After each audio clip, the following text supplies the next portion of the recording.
जैसे कि हम प्रकाशित वाक्य की पुस्तक का अध्ययन करते हैं और हम उन प्रतीकात्मक विवरणों को देखते हैं, हमें एहसास होता है कि हमारे पास कितना बढ़िया परमेश्वर है।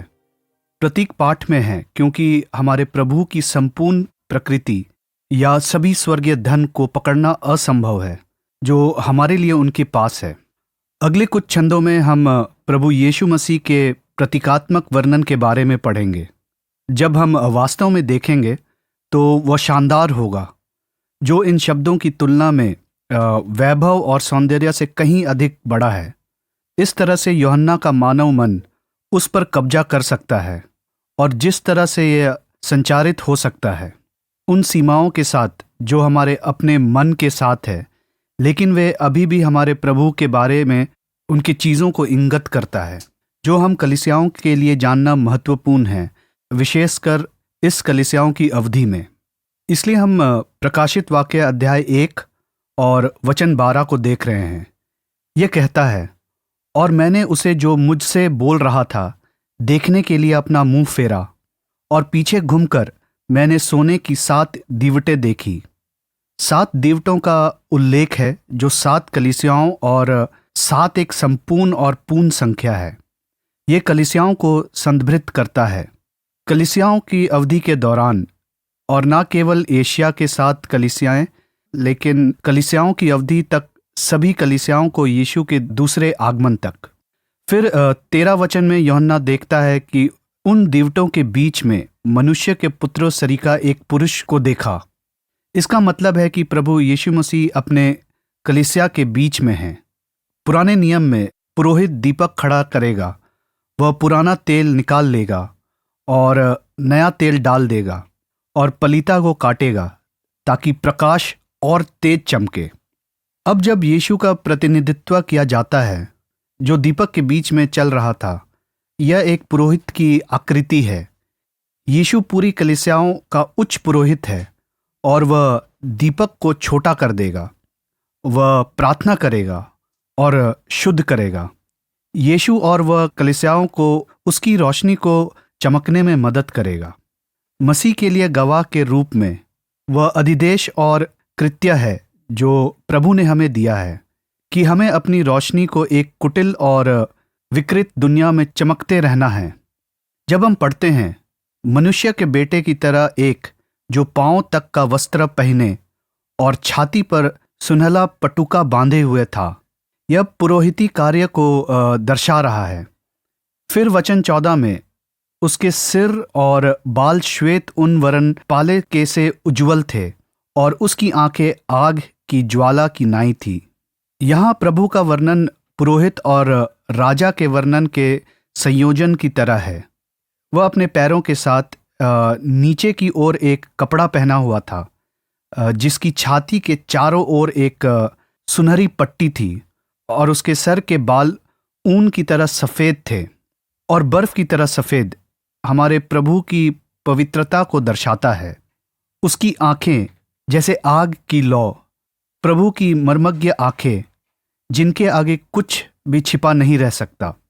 वो कलीसियों के जीवन में और विश्वासी के जीवन के माध्यम से सही प्रवेश करता है और वह इस दुनिया के प्रत्येक नुक्कड़ में प्रवेश करता है और जो कुछ भी हो रहा है देखने के लिए। वचन 15 में उसके पांव उत्तम पीतल के समान थे जो मानो भट्टी में तपाए गए हों। यह हमारे प्रभु के न्यायिक पहलू को संदर्भित करता है। लोग फैसले के बारे में सुनना पसंद नहीं करते हैं, लेकिन कोई प्रभु के फैसले से बच नहीं सकता। प्रभु का न्याय कई रूपों में है।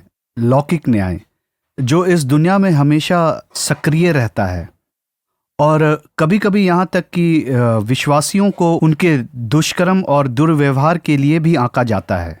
लेकिन कितना खूंखार होगा प्रभु का अंतिम न्याय, जिसके आगे सभी लोगों को खड़ा होना होगा। वे अभी अपने स्वर्ग शक्तिमान को मुट्ठी दिखा सकते हैं और इसके साथ भाग ले सकते हैं, लेकिन एक दिन आ रहा है जब हर किसी को प्रभु के फैसले के आगे खड़ा होना होगा। यह कहता है कि उसके पैर ठीठ पीतल की तरह थे, जैसे कि एक भट्टी में परिकर्षित किया गया हो, और उसकी आवाज़ कई पानी की आवाज के रूप में हो, और यिजकियल 43 में कई पानी की आवाज का संदर्भ है। ये प्रभु की महिमा, प्रभु की स्वर्ग शक्तिमानता और प्रभु के फैसले के बारे में बोलता है। प्रभु कृपा का परमेश्वर है, वह न्याय का परमेश्वर है, और हमें कभी भी इसे नीचा दिखाने की कोशिश नहीं करनी चाहिए। हमें उसे उस बल के साथ बोलना चाहिए जो प्रभु के शब्द में है, क्योंकि हम लोगों से सबसे ज़्यादा प्यार करते हैं। उन्हें चेतावनी देने के लिए कि प्रभु सभी मानवता का न्याय करने जा रहा है। यहाँ यीशु को पहली बार सौम्य, नर्म और विनम्र नहीं दिखाया गया है, लेकिन उसे मृतकों में से एक के रूप में चित्रित किया गया है, जो फिर से दुनिया का न्याय करने के लिए आ रहा है। 16वां वचन के अनुसार वह अपने दाहिने हाथ में 7 तारे लिए हुए था। इस अध्याय में सितारों को बाद में संदर्भित किया जाता है। वे कलीसियाओं के स्वर्गदूतों, शायद पादरी या कलीसियाओं के अगुवों को संदर्भित करता है। इसलिए न केवल प्रभु कलीसियाओं का काट छांट करते हैं और कलीसियाओं की अशुद्धता को शुद्ध करते हैं, लेकिन वह भी मानते हैं, अगुवों को अपने हाथ में रखते हैं। यह एक सुकून देने वाला विचार है और काफ़ी भयानक विचार भी है। जैसा कि ईसाई श्रमिकों और अगुवों के लिए उन्हें यह जानना आवश्यक है कि वे प्रभु के हाथों में हैं। सितारे प्रभु के हाथों में हैं, जिसका मतलब है कि एक ईसाई अगुवे के रूप में, एक पादरी के रूप में प्रभु ने हमें अपने लोगों के प्रभारी के रूप में रखा है और उसके हाथों में हैं, और आप जैसा चाहें वैसा नहीं कर सकते।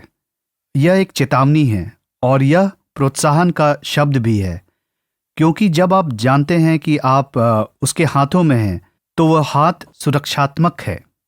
वे सुधारात्मक हाथ भी हैं, और जैसे कि हम उसके हाथों में हैं, उसके हाथ में भी तारे हैं। उसके मुंह से एक तेज धार वाली 2 तलवार निकली। अब आमतौर पर जब हम 2 धारी तलवार के बारे में सोचते हैं, तब हम इसके बारे में प्रतीकात्मक रूप से प्रभु के शब्द के संदर्भ में सोचते हैं। लेकिन इस विशेष पाठ में या शायद यशाया के 49वें अध्याय का उल्लेख कर रहा है, जहां न्याय का संदर्भ है। इसलिए वचन 16 में जब वो कहता है, उसके मुंह में एक तेज धार वाली 2 तलवार निकली और उसका स्वरूप सूर्य के समान था, अपनी ताकत में चमक रहा था, ऐसा कुछ जिसे मानव आंख नहीं देख सकता।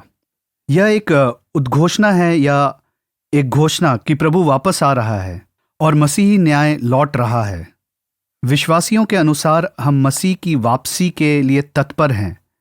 मसीह के वापस आने के बारे में सुनकर बहुत ही सुकून मिलता है। साथ ही हम इस सांसारिक यात्रा के दौरान, कलीसियों के अवधि के दौरान, वह हमें शुद्ध कर देगा ताकि हम कलीसियों के रूप में उसकी महिमा के अनुरूप हों। उसी समय वह वापस आता है। वह दुष्टों को दंडित करने के लिए वापस आता है। कलीसियाओं के युग की इस अवधि के दौरान हमारे पास दीवटे होने की बड़ी जिम्मेदारी है। इस अंधेरे और क्रूर दुनिया में हमारे प्रकाश को चमकाने के लिए जैसा कि हम कर सकते हैं, साझा करें। हर किसी के साथ प्रेम और मसीह का प्रकाश जिसके साथ हम संपर्क में आते हैं। यह हमें दिया गया जनादेश है और हमें वह करने के लिए वफादार होना चाहिए जो उसने हमें करने के लिए बुलाया है। प्रभु हमारी मदद करे। हमें अपने प्रकाश को चमकाने में मदद करने के लिए हमारा दीपक छटनी और तैयार होने के लिए खड़ा है, हमेशा आपके लिए चमक रहा है। हमें अपनी इच्छा शक्ति और अनुग्रह प्रदान करें और जहाँ भी हम हैं उसके साक्षी बनने के लिए। यीशु मसीह हमारे प्रभु और उद्धारकर्ता के अद्भुत नाम में, आमीन।